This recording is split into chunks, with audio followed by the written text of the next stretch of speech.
हमारे देश की सीमा पर हर वक्त तैनात रहने वाले और देश हित पर मर मिटने वाले ये हमारे वीर सैनिक जवान ही तो हैं जो सरहद पर हमारी सुरक्षा में हर समय लगे रहते हैं। खुद नहीं सोते हैं ताकि देशवासी चैन की नींद सो सकें।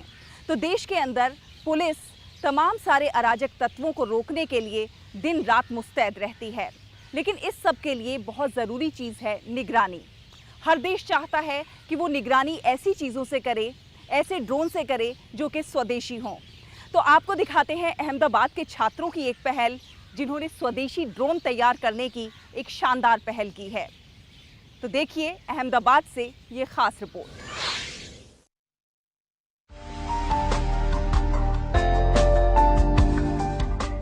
देश की रक्षा चाहे दुश्मन से करनी हो या देश के भीतर उपद्रवियों से करनी हो, इसके लिए जरूरी है निगरानी। और निगरानी करने वाला एक महत्वपूर्ण गैजेट है ड्रोन, जो फिलहाल सभी देश यही चाहते हैं कि पूर्णतः स्वदेशी हो। आज हम आपको मिलवाएंगे देश के टॉप मोस्ट इंजीनियरिंग संस्थान IIT के छात्रों से, जो शिक्षा हासिल कर रहे हैं विमान बनाना, चलाना और डिजाइन करने की। ये युवा इन दिनों गुजरात में देश का पहला स्वदेशी ड्रोन बना रहे हैं। जी हाँ, ये पहल है 3 दोस्तों की, जिन्होंने भारत में स्वदेशी ड्रोन बनाने की सोच के साथ एक कंपनी खोली थी। और जैसे कि कहते हैं कि जहाँ चाह वहाँ राह, इन युवाओं के सपनों को मानो उड़ान मिल गई और इस उड़ान को पंख दिए रक्षा शक्ति विद्यालय ने। IIT चेन्नई के एरोनॉटिकल इंजीनियरिंग के छात्र और रक्षा शक्ति यूनिवर्सिटी मिलकर इस ड्रोन को बना रहे हैं। देश की सुरक्षा स्वदेशी शस्त्रों से हो, इसी सोच के साथ 10 साल पहले रक्षा शक्ति विश्वविद्यालय की बुनियाद रखी गई थी, जो भारतीय सेनाओं के शस्त्र रणनीतिक तरीके से देश में ही बना सके। आज ये यूनिवर्सिटी देश का पहला स्वदेशी ड्रोन बनाकर आत्मनिर्भर बनने के सपने को साकार कर रही है।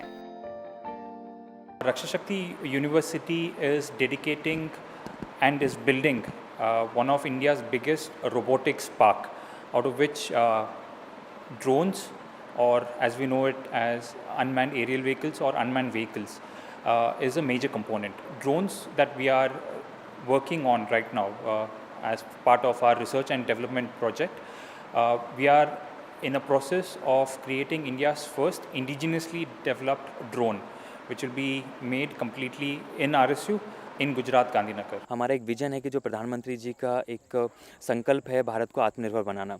सो हम सुरक्षा की दृष्टि से चाहते हैं कि भारत ट्रेनिंग के क्षेत्र में हो, रिसर्च के क्षेत्र में हो, शिक्षा के क्षेत्र में हो और इनोवेशन के क्षेत्र में हो और नई नई चीज़ें डेवलप करने के क्षेत्र में हो।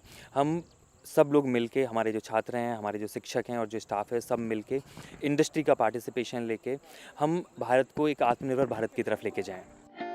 रक्षा शक्ति विश्वविद्यालय अब रक्षा मंत्रालय के दायरे में आ चुका है और अब यहाँ से पुलिस, रैपिड एक्शन फोर्स, केंद्रीय पुलिस सभी को मदद की जाएगी। खास बात यह है कि इस ड्रोन की हर तकनीक स्वदेशी होगी। अहमदाबाद से सुमन बोरा की रिपोर्ट, DD न्यूज़।